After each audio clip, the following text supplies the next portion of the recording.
In this video, I am going to show you how to change your language on Grammarly browser extension. For this option, click the extension icon in the toolbar on Chrome or another dictionary. This will open a drop-down box with several options, including the option to change the language. You can also do this in the text field. The gear icon on the top of the sidebar will open a menu with the option to change the language.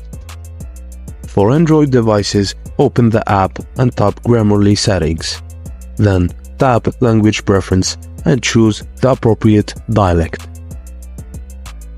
In Microsoft Word, you can do the same thing. If you use Word on a Windows computer, find the Grammarly tab and click on Settings.